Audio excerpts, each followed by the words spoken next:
not alone with this feeling. Whether you're angry or sad or nervous or frustrated, we're all going through something. So just adjusting to what reality is every single day is very interesting. This is the Deep in the Weeds podcast. I'm Anthony Huckstep. Identity is so important to so many restaurants, but trying everything you can to save that has proved challenging. Forced into 2 lockdowns, Melbourne operators have had the biggest challenges down under. Most have found it difficult to switch to takeaway and to keep their identity too. What impact will that have long term? Angie Giannakodakis is the owner of Melbourne's Epocha and Elyros. Angie, how are you? Well, I'm very well. I was at work, and I thought, screw it, I'm going to close the restaurant because I'm doing mornings now with coffees and sandwiches as well as the takeaway.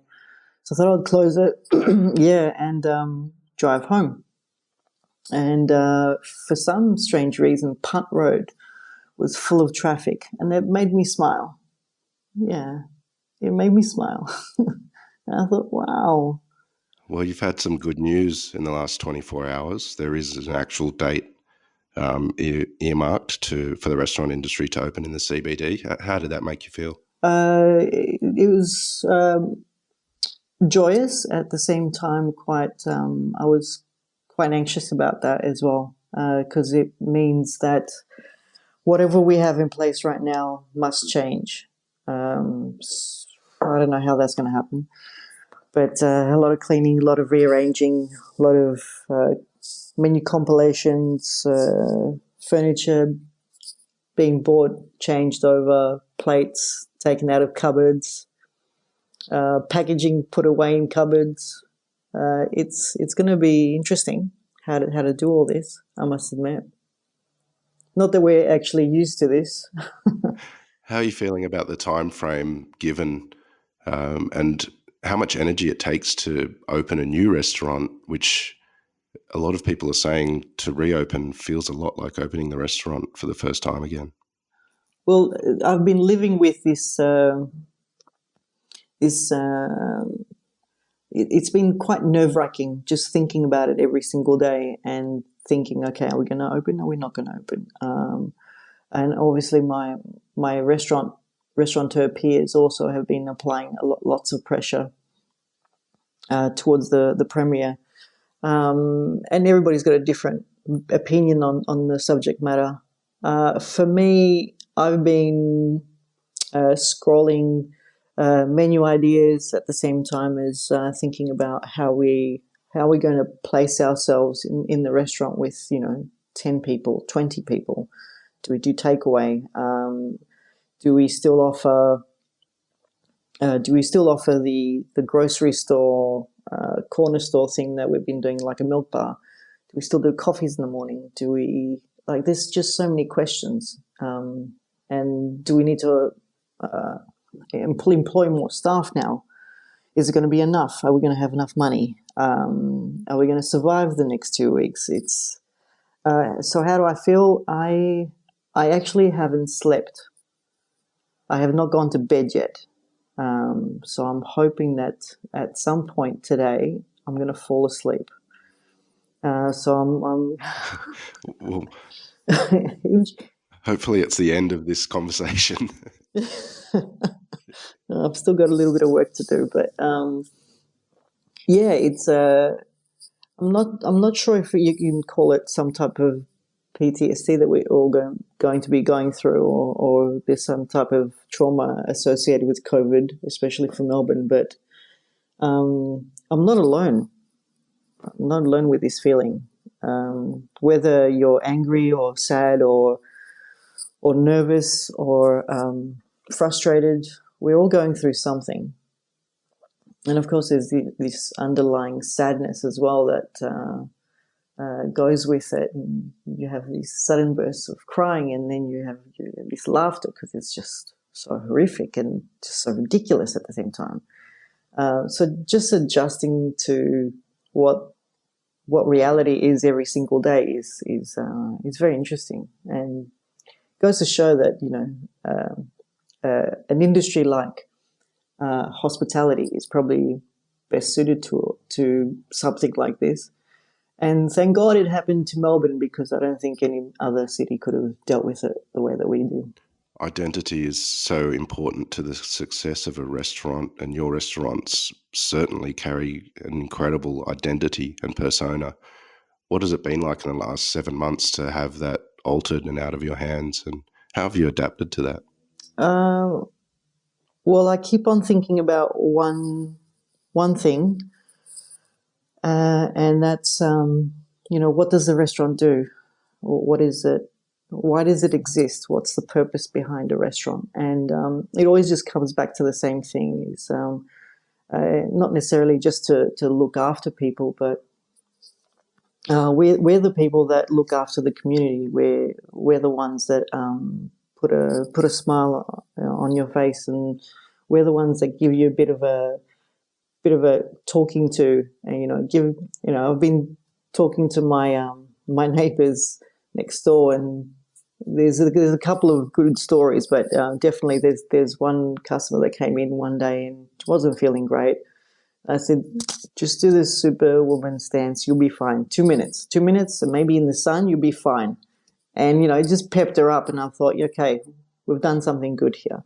And I think that's what a restaurant does. So I haven't strayed from that ideology. It's been difficult to translate that to staff, definitely. They've found it very... it's like they know what to do when, they have to polish cutlery, and they know what to do when they have to pick herbs. They know all the basics and the way that a restaurant should work. But this has been just like, what do we do? Who are we? It's what is this now? And don't you have the answers? So it's for me, it's been okay. If I just know that I am looking after people, then I'm doing the job of the restaurant. So that's been critical for my mindset, and also my own well-being, to tell you the truth. But I think that's what I've always wanted to do, is just look after people and be hospitable. I think that's my job, my role in this world, and if I fulfill it every day in small, ounces, and that's all that I can do, really, apart from drink wine and smoke cigarettes. What were some of the things that you changed to adapt to get some money in the door and keep staff employed in a time when you weren't able to open the doors? I wrote a lot of emails. I wrote a lot of emails before we shut down, and I remember, the story happens from 2019, really, where the start of the bushfires start. And we had 2 or 3 solid weeks of concern about our rural brothers and sisters, and the repercussions of a fire season that was exacerbated by so many other things that happened at the beginning of this year. Obviously, there was the Fair Work scandal. There was the beginning of COVID, bushfires, smoke in the city of Melbourne, and we were going through a very tough period for a good 2.5 months. Then the signs of COVID came back. It started hitting Australia. So I was jumping onto that and feeling like something's going to happen and we're not prepared. So I started to think about what the next steps were. And all I wanted, to tell you the truth, was just to close. But that didn't happen because we had to continue, because we also have sponsored staff. So I knew that we had to get money through the door, but I also knew that we had to survive somehow. So I started writing letters, and I started thinking about approaching politicians, and I started to think about initiatives that might keep us employed, but also feed the community. And I was hoping that the philanthropic part of our community will also help out with donations. I was hoping that the government would help out with providing some resources, and we would keep people employed. I was also emailing all our suppliers and also, the subscriptions that we have to reduce their cost and their pricing. Our banks, our providers, anything and everything. So I've been constantly doing that. And obviously with COVID, restaurateurs would have been speaking to their landlords. So that's something that, that was one of the first things that we did, speak to our awesome landlord. And he graciously gave us a rent-free period for 6 months, which was a game changer. So we were able to keep on going. And then with JobKeeper, that kind of helped at least half the team. So as owners, we were getting JobKeeper and redirecting. Of course, the ATO doesn't need to know about this, but we were redirecting our salaries to the staff just to keep it going. I took some super out, so I was covered for that period.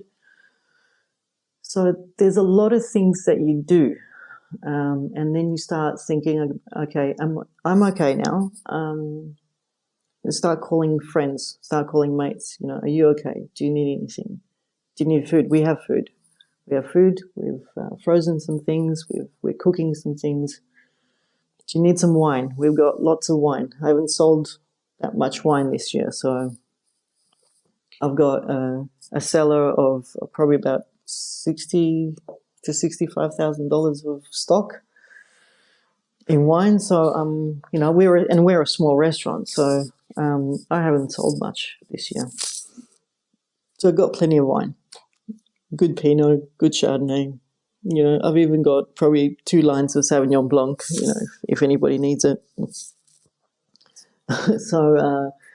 And to tell you the truth, I haven't been able to drink as much now anyway, but we've been just trying to see what else the community needs as well. And the first thing that I thought about also was, apart from looking after people, was I actually don't give a damn if I go bankrupt or if I go into so much debt that I can't sustain this, as long as my people are okay. And, we've seen what's happened in Melbourne with the cases going up and the deaths, and they're just not numbers. And unfortunately, some of our good citizens don't see it that way. But for me, it's not just a number. It's someone's parents or someone's grandparents or someone's husband or wife. So it's I can't see it as one death is not a good death. It's not a good number. So if we can do anything to stop it from happening, that was the ultimate goal. And thank God for the neighbours coming through and giving us a little bit of sanity, and in return we gave them a little bit of a kick up the bum so they can get their work done every day.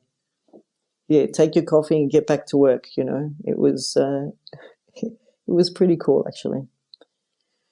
The amount of knowledge, and you tap into that resource, and you speak to people, and you understand where everybody's at and what's going on in the world and in their world. And there's conversations that I've had with people that I probably wouldn't have had in a restaurant setting. So it's made me understand a little bit more about their life or what they do. And they don't want to cook. That's what I've gotten out of that. But yeah, they don't want to cook. They, they're a bit bored as well. They're sick and tired of doing the laundry and mundane things, and they want to be excited about the world, and they haven't been. And they don't see the things that we see. And the fact is that in hospitality, you get to touch so many thousands of people on a yearly basis, and I've worked out that I've served about 3 MCGs in my lifetime. So if I've touched that many people, and they go to their work in their offices and they speak to 5 people, 10 people, 20 people a week, then I can understand how they would miss that probably a lot more. While it's part of my DNA now. It's I get my buzz, I get my kick out of speaking to people, but I can just imagine how they feel when they don't have that support, when they don't have those people around. It's probably a little bit more imperative for them to have that social connection, that interaction. That different perspective that you've had of the sort of people that dine at your restaurant, will that change the way that you deliver the restaurant when you do open the doors again? Well, listen, probably the first thing that I think about is as soon as they come through the door, I want to give them a big hug, but I'm not sure if that's going to be the status quo. But does it change anything? No, not really. I have this philosophy that every customer that comes through the door would have been a 5-year-old at some point, and they're sitting there playing in the corner, or they're engaging and socializing with their friends and playing Lego, or there's one of them's somewhere just by themselves and they've peed the carpet. So, you see those characters in the customer when they sit down, and you pick up on their vibe within 5 seconds. What type of night they want to have or where they want to be. So, or if they don't want to have any contact with you as well. So for me, that's not going to really change. But for what I want, I think that's changing. I think that's, for myself, it's changing rather than how I'm going to look after my guests. Because, we've all gone through this now, and we are probably going to not appreciate. I won't say appreciate, because they've always appreciated the restaurants.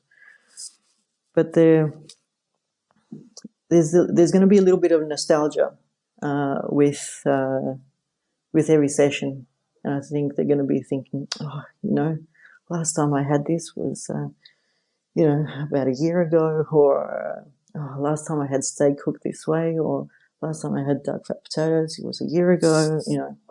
I feel like there's going to be that essence of connecting those memories again. So I think perhaps that will reignite them to love restaurants more than ever. At least that's what I think. What makes a great restaurant, and what do you love about being in the restaurant when it's full? I love the sound. I could sleep to that sound, I think. It's very calming. But I think also that restaurants are about people. You take the people out of restaurants, and you have apps, and you have which is fine, I guess. We're moving into the technology anyway.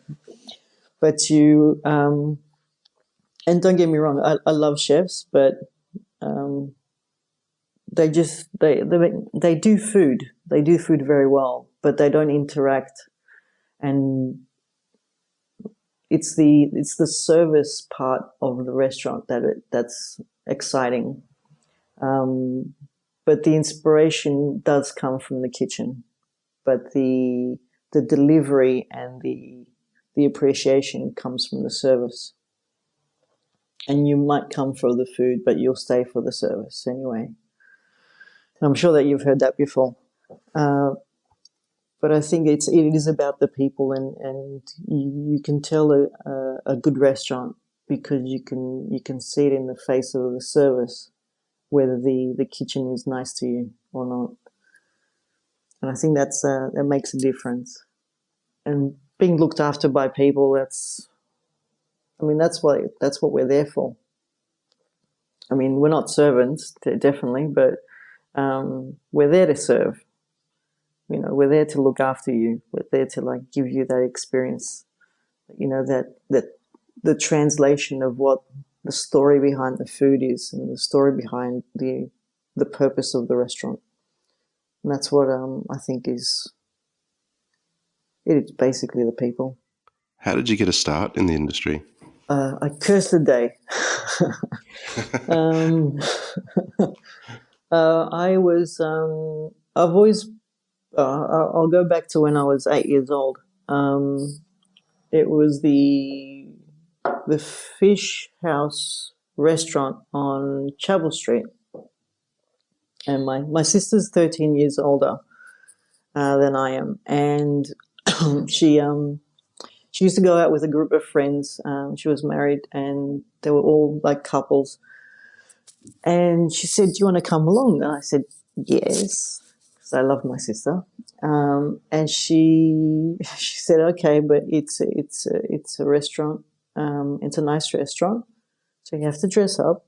And obviously, I don't like wearing dresses.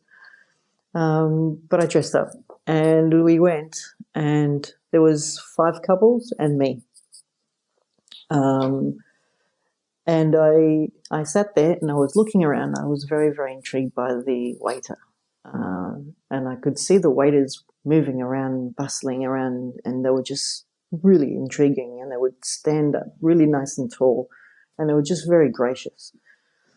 And I didn't know what to order from the menu because it was fish, and I don't eat fish. Well, I didn't when I was a kid. And the waiter came up to me. He was a lovely, lovely gentleman. And he was very softly spoken, and he said, "You know what, and he explained to me that I think that what you should try is this here. It's very delicate. It doesn't smell, and it has a very lovely white sauce. And I think that you'll enjoy it. And if you don't enjoy it, then we'll choose something else." Anyway, he didn't speak to anybody else that way. And he came up to me, and I thought that he was my person. I could trust him with anything. He had come up to me. He was looking after me, and I was the world. And he put it in front of me when he served everybody last. He served me first. And it was, from what I remember, it was a fillet of trevally with it must have been a beurre blanc with dill through it, from what I remember. And he said, "Okay, well, this is it, and this is your cutlery. If you need anything else, I'll check in and see if you're okay." And he went away, but I could sort of feel that he was watching. So I took the first bite and I ate it, and I thought, "Okay, this is okay. I can eat this." My sister kind of looked at me as if, "Are you crazy?" I'm like, "Yeah, this is all right." So he came up after me afterwards, and I said, "So how was it?" I said, "It was delicious, thank you." He smiled and he left, and that was it. But from that moment, I was hooked. I thought, this is amazing. Going to restaurants is amazing. I love this. So I kept on going with my sister, my sister's group, and I would have a bit of a chat with the staff, and then I would chat with my sister, and they're all 20-year-olds. And I thought it was really cool. And then when I was at uni, I got a job as a waiter. Didn't know anything. Actually, yeah, it was in a coffee shop, and I put too much tea in the teapot, and I got fired. And and I'm not sure if you know, but I'm Greek. Yeah. We're not tea drinkers. Well, yes, we are tea drinkers, but an English breakfast tea with a little bit of milk on the side, not something that I would have experienced back then. So during that whole stint, I went back and did some other work at another restaurant, and then once I was kind of like halfway through my degree, and I was getting a bit sick and tired of accounting. I think at the time I was doing a banking and finance degree. I ended up doing a shipping degree in Greece because that's where I headed towards. And then while I was doing my shipping degree, I was working in my cousin's bar, and my cousin didn't think that I spoke Greek well enough, so he put me in the kitchen. So I spent the first 2 years in the kitchen, which is ridiculous. Anyway, so I was cooking, and that thing. I mean, I can cook. I can cook very well, but I just couldn't see myself as a chef in the future. So I was more intrigued with bartending, waitering, and then after that, that was it. Became a sommelier, and then stayed in Greece for about 11 years, 11, 12 years. And then decided to leave and come back to Australia, and then started from scratch again. That was fun. But yeah, you got to love it. So everything that I kind of learned about really good service and wine, I would attribute to some of the finer establishments of Athens, and I've kept that with me, and I've noticed that whilst what I learned in Australia was a little bit more of an aggressive tone that I actually established probably about 10 years ago. But while in Greece, I was very, very calm, very orderly, very controlled. And I think in Australia, I was a little bit more upbeat, a little bit more relaxed, but at the same time quite stern and a little bit more aggressive. And then after leaving the last establishment, and then I opened up my own restaurant, I thought, okay, I need to chill out again and just relax into the roles because I just thought I'm just getting too old for this. Not that works, because I do have anger issues, as do most hospitality people. With people in Melbourne not experiencing restaurants for so long, do you think they'll have a new light shone on how important that restaurant service experience is?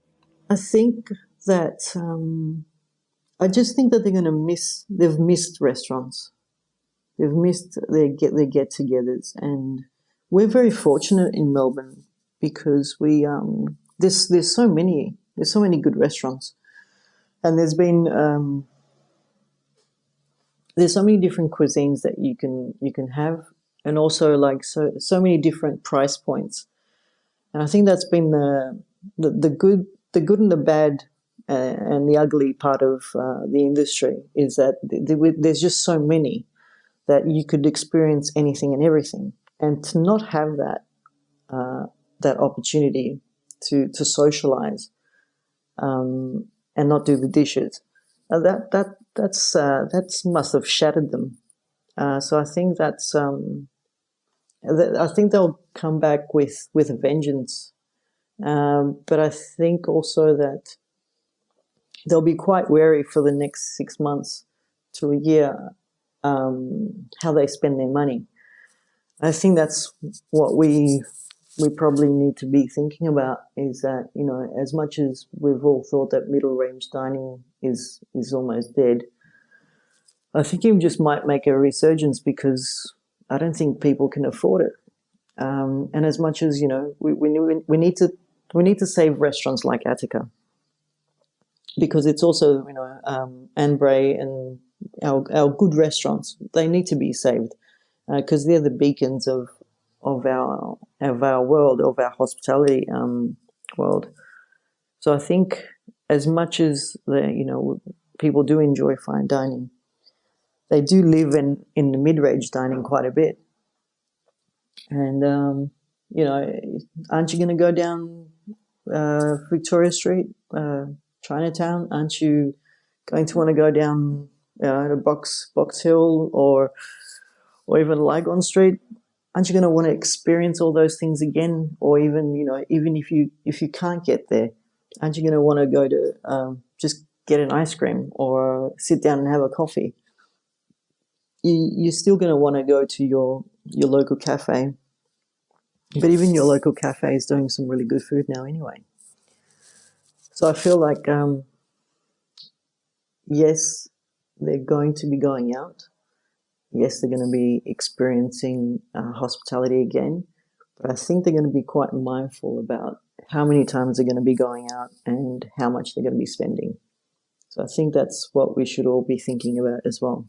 You mentioned that there's quite a long road ahead before you do open the doors again. What sort of impact do you think this period of time is going to have on the Melbourne hospitality sector moving forward? Well, I think, as I said, before COVID, we were in a pretty awful predicament where I think we were all questioning our business model. We were all thinking about, you know, this is not really working, you know, because we're not, whoever was making money, amazing, but bloody hard, I can tell you that much. So I think what we should have been doing all this time was also trying to get together as much as possible, and I think most of us did actually.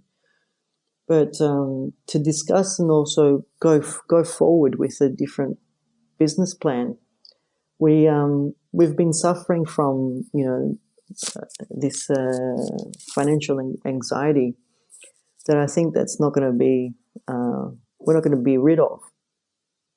So I think one of the most important things, apart from, you know, tackling COVID, is creating some type of model that works for hospitality. That, you know, the worker is looked after, the consumer is looked after, and there's a purpose and a reason why you exist. Because financially, if you can't make it work, then you shouldn't be allowed to operate.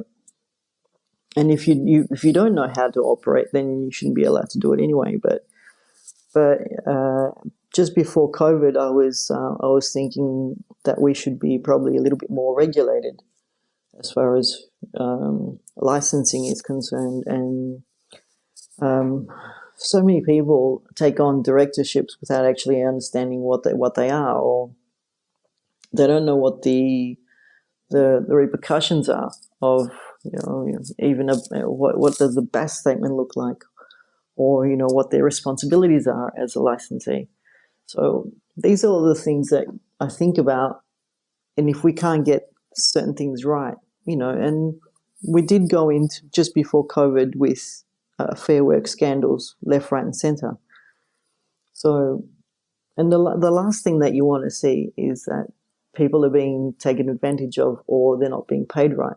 And there might be a few of us, or a lot of us, that are doing the right thing, but obviously some people aren't, or some people don't know, or even if they do know, then I think we need to tackle that problem. And I think my peers have already touched base on that in the last few months as well.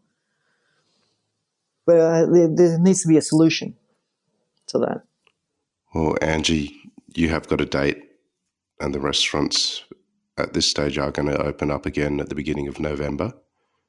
How's it going to feel when you first have guests come through the door again?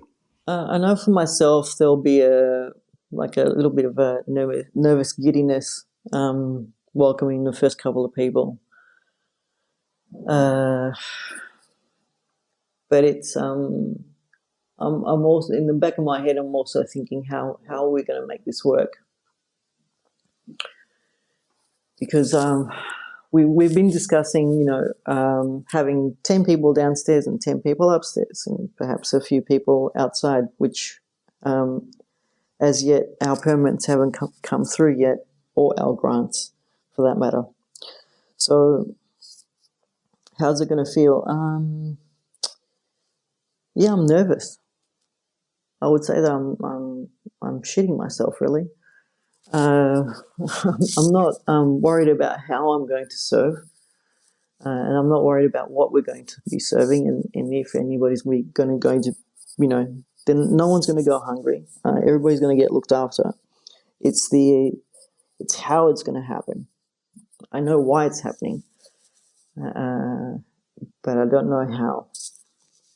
And that first weekend when everybody's trying to open up and everybody's trying to, when we're going to be competing against each other again. But, I can tell you that I will be welcoming people into our restaurant, and I'll be a little bit teary, and probably that first night I'll be very, very emotional. And it'll be amazing, and I'll be very happy. But then I'll also be quite worried about how to do this for the next God knows how long.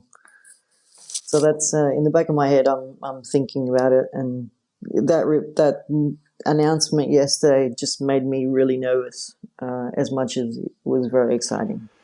Well, Angie, hopefully the restaurant does open up and the whole industry opens up fairly quickly and everything gets back on track. We've loved having you on Deep in the Weeds. We're really honoured to have you on and share your story. Please keep in touch, and we'll talk again soon.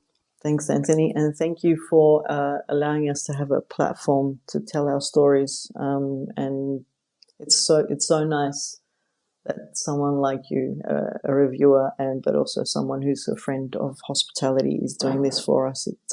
It means a lot to us. Appreciate it. This is the Deep in the Weeds podcast. I'm Anthony Huckstep.